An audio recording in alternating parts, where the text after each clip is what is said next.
So maybe I'm really sensitive to these things because I'm about to move. But I get to move to Abilene in July, so this may be the last time I fill in for you guys here at the base. It's been a fun three years in the San Angelo city and being at the Newman Center and being with you guys as I can.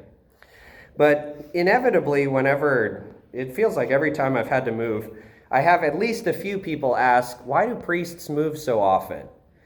And I think more than anybody, military people can understand that feeling. Like, why do I have to move? Maybe you feel it personally. Maybe your families and friends feel it. Why do we have to move? And we can give all sorts of answers.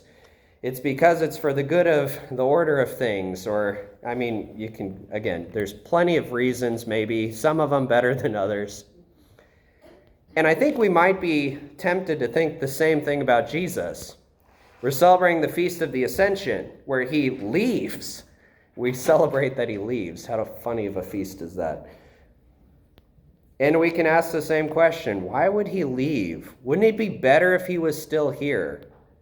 Could you imagine if Jesus was still here and fulfilling like what Plato said in the Republic of the perfect society of having a philosopher king who ruled over the nations and was this just ruler who always made just judgments? I mean, Jesus is the Son of God. He is God incarnate. Who better to lead us than God himself in this world? Maybe we wouldn't be in all sorts of pain like we are in so many different ways. But the fact remains that Jesus ascended into heaven. And I guess the argument is that this is for our benefit too.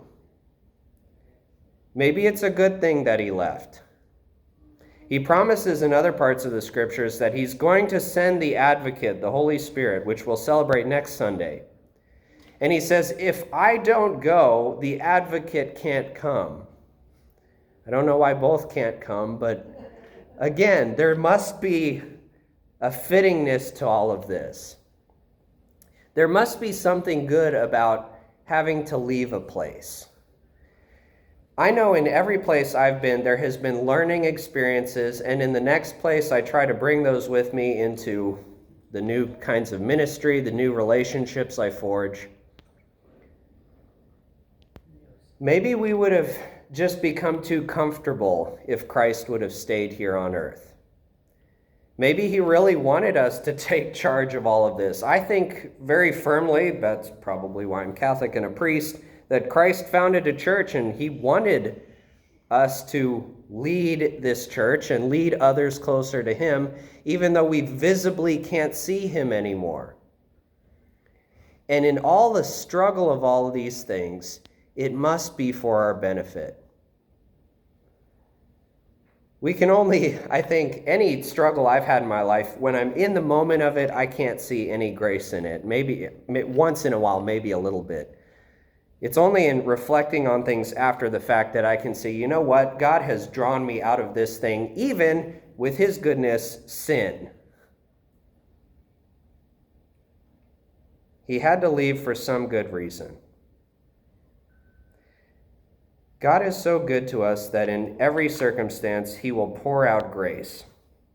So whoever the next fill-in guy is for you, I hope that he can show you Christ in ways that I can't. I hope that in the experience of another loss, big or small for you, I have no idea how you feel about these things, that God will show you his great love for you. He'll send you a different advocate. And oh, what kind of magnificent things can he do with that?